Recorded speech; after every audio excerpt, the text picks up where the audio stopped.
Good morning, guys. Doing a video regarding my jewel orchid.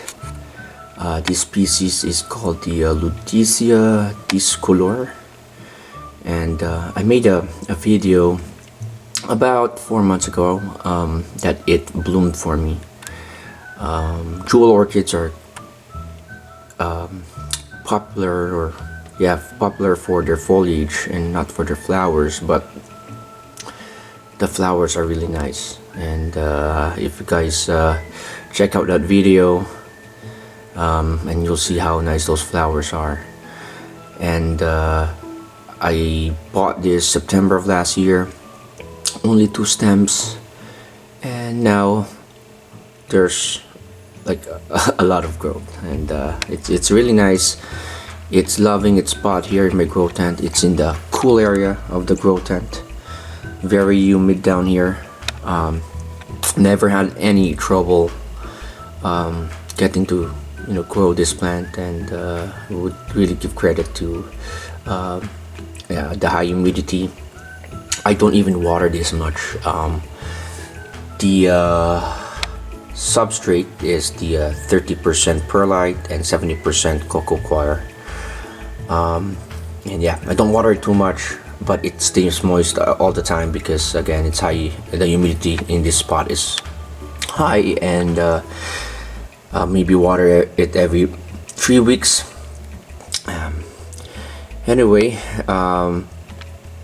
the blooms, I cut off the blooms already because they dried out, and it's already spring, and at this point I can't ignore it anymore in terms of repotting it or propagating it because it has grown too big.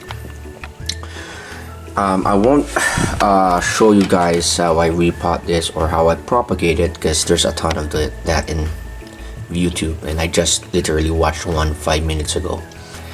So what I'll be doing is I'll repot it and propagate the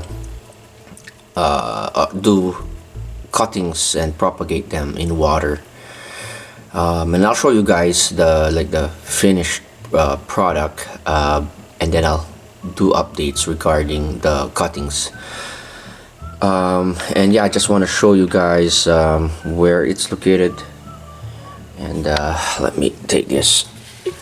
Alright, and we'll put it here. And really nice foliage. Again, easy plant. I guess in my grow conditions, it's loving it, so I never had any problems. But people were able to grow it close to a windowsill, so that will work. But obviously, higher humidity, and of course, bright indirect light would help. So yeah, I'll do cuttings. I'll definitely do cuttings out of this one because it's the longest one. From what I've watched, you can do like maybe 2 or 3 from this one, and this one also. And then the shorter ones I will be repotting. I might repot them in a bigger pot or keep them in here because again, I don't have enough room there. Also, I'll try to do a bit of an experiment and get one cutting and place it over my 5-gallon tank, immersed of course. So yeah, I'll get back to you guys when everything's been repotted and the cuttings are placed in water. Alright, I'm back. So upon checking, so I was planning on how to repot the Ludisia discolor, and I realized I don't need to actually repot the mother plant. It's doing well in this spot or in this pot, and I've noticed for a moment here, I've noticed that there are a lot of new growth that's on their way. So that's one there, and yeah, there's more. Yeah, there's another. Yeah, there's like there more growth. This is a very prolific plant, and upon closer look I can see that it will just keep on growing, and I don't see the need to actually take it out of this pot and put it in new substrate, because the substrate looks good. I just fertilize this with Osmocote maybe every well, I just put one and I'll do it again in 2 months. And then I also do the 1/4 strength of Maxi, which I use on all the Nepenthes and all my orchids. So yeah, I won't repot the mother plant. I'll let it grow and stay in here, and hopefully around fall and winter they bloom again. But basically, let's be careful here. Oh, I just want to show this real quick. My Miranda has produced finally, at least this one looks like a viable, fully formed picture compared to the most recent one, which is deformed, but still doing its job. I put Max in there, and then there's another one on its way, so that's great. Anyway, returning to the Ludisia discolor, I have around 1, 2, 3, 4, 5, and I might separate this into, I'll just leave it like that. But yeah, I have 5 cuttings, and yeah, I'll prepare them, put them in a container with water, and then I'll get you guys, I'll continue with the video. Bye.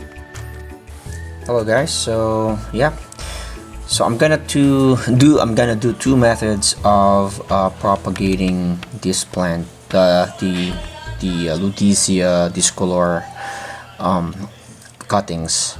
So I have 5 cuttings, 3 that are longer, so I'm gonna place it in this deli cup. So far, from what I've watched in YouTube, the easiest, it seems, is the placing them in water until they produce roots, and then they are repotted in soil when the roots are established. Others use sphagnum moss, but that's fine. But sphagnum moss is quite expensive right now. I have some, but I want to use it for my plants, especially I have my Nepenthes that have grown really big, and I might need to repot them, so I'll need a lot of sphagnum moss. But the other thing is, in this area, so I've been doing cuttings of that Creeping Charlie, cuttings of the aluminum plant, cuttings of this plant, the Sabrina plant, and also of course pothos. And I've had a lot of success. I didn't kill any of those cuttings, and I think again the main reason is because the humidity in this pot is really high, up to 90, even maybe 100% at times. So I don't have any issues, at least so far. So I think this one will be able to root well, because the problem when you do cuttings is you're cutting it off, of course, from the main plant, which will cause it not to get enough water into its leaves, into the stem. And from what I've read and watched before is sometimes even if you put them in water, if the surroundings is not that humid, the leaves will dry, and sometimes it will take longer for them to root, or even it will cause them to die. But since my humidity in the tent is high, then it will give it enough time, to be able to root properly, so the leaves won't and the stems won't dehydrate that much. The second method is this method. This is if you guys watch my video about what I use to mount plants on, or immerse plants on my 5-gallon tank, then yeah, this is a modified one with with that hook. And this is an experiment. I've got a lot of cuttings and the plants are doing well, so I'm not concerned of losing a few, but I'm kind of confident that this plant will be able to adapt well in my 5-gallon tank immerse. So we'll do it now. So we'll just find a spot for it here. So yeah, the coleus is doing well. Even the aluminum plant, which is a terrestrial plant, so it's been here for weeks now, so they should do well. So let's find a spot for this guy here. Okay, let's place it right here. All right. So it's hard to do it with one hand, but I think I'll be able to. There you go. All right. So there you go. All right. So there. And yeah, so we'll see in a few weeks if this is successful. Hopefully it's able to root and then adapt to have its roots in the water. So yeah, I'm not concerned if I lose this cuttings. I have a lot, so we'll see. You know, it's a bit of an experiment, but so far it's a success here. The water is kind of warm. It's like around in the 77, so I think that will help. All right, so going back, yeah, so I'll keep it in there, find a spot for this batch here. Hopefully they root. I'll repot them, and that's the mother plant. I didn't repot this, guys. I think they'll do good in this spot.